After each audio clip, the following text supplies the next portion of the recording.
Let's get this over with, and we can all go home. Well, not you, just me.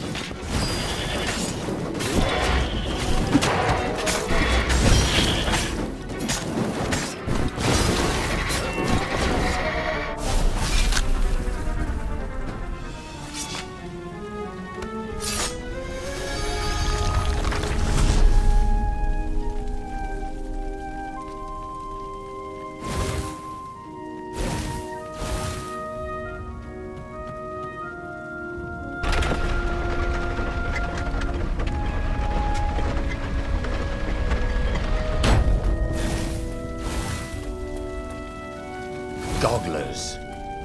Bernardo hated gogglers. It was almost impossible to sneak past them. If one didn't spot you, another one would.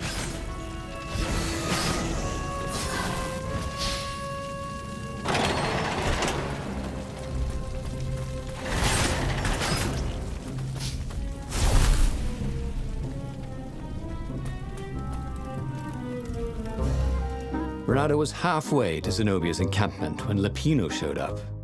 He was disheveled and distraught. They jumped us.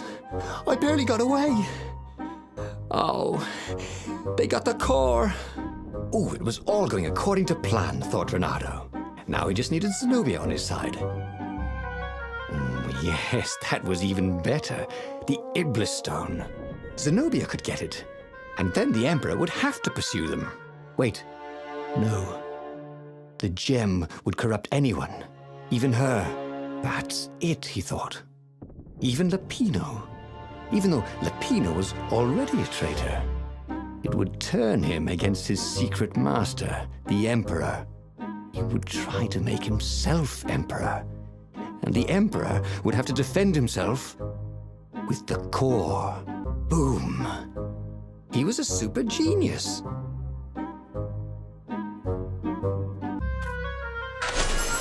This is terrible, Bernardo told the rabbit. If only I had gone for the Iblis Stone. But now it's lost in enemy territory.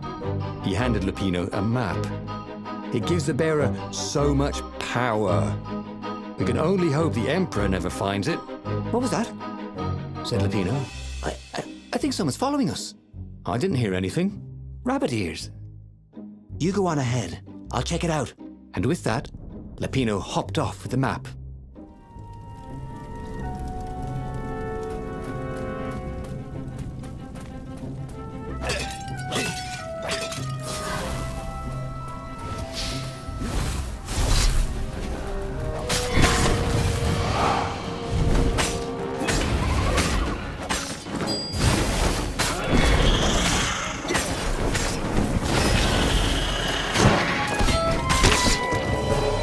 Dreams may come, he thought. And then he found out.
Bernardo slinked through Zenobia's ship, making no sound at all. She was curled up on her bed. He'd forgotten how beautiful she was, how sleek, how soft. He tapped her on the shoulder with his sword. She was made of smoke, and he noticed he had a very solid blade to his throat. "Did you really think you could capture me?" purred a familiar voice. "I just wanted to chat," said Renato. "Did you ever wonder why the Emperor adopted you? He needs a sacrifice, someone who truly loves him, to make a bargain with the lost gods." "That's a vicious lie. He wants to bring them back." That's crazy. Why would anyone... They could make him immortal. An eater of souls. And with that, her eyes widened. She understood. Renato told her how he had rescued a priest whose order had been massacred. How he had slept in a burnt village. At midnight, the Emperor's victims had come to him in his dreams to tell him of the hideous eldritch rituals they'd been sacrificed in. He could still see those kittens and puppies. Their wide, sad eyes, their moist noses. "You can't prove that." "I've got a witness at the observatory."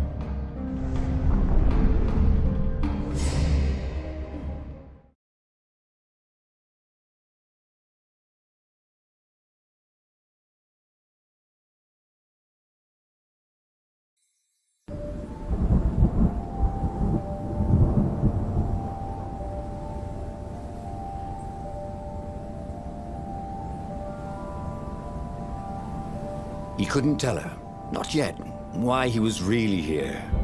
He didn't want her to be anywhere near the fleet when her father blew himself and Lupino up. So he told her about how the Emperor's obscene rituals had raised ancient artifacts out of the land. How he'd followed the appalling trail of the hideous horrors His Majesty had perpetrated for the sake of his own immortality. "Any of this ring a bell?" he said. "He told me it was all lies." "You've always known when I was lying." "I always hated that about you," said Renato.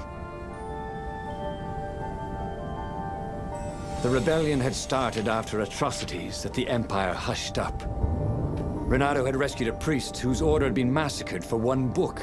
He had slept in a burnt village. Dead kittens and puppies had come to tell him what the Emperor had done to them.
When Renato went to the china shop, for some reason the owner was always nervous.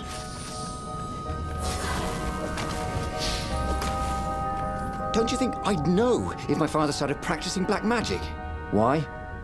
Would you join in?" "No. I'd destroy his books and I'd..." Oh, God. Okay, you're not completely wrong. They've resurrected one of his victims. Well, look, it's not exactly alive, but it can talk. A true witness, she said.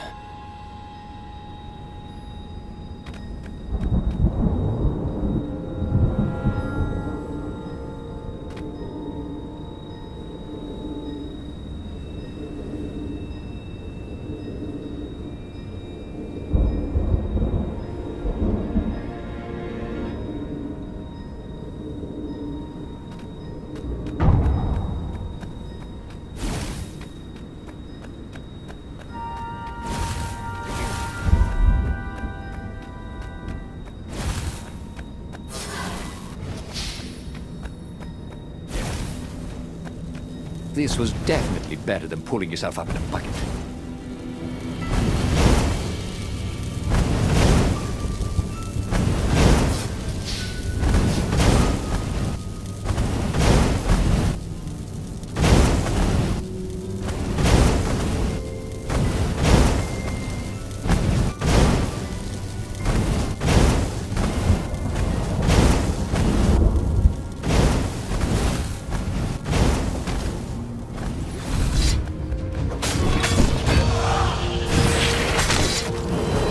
Bernardo was dead tired.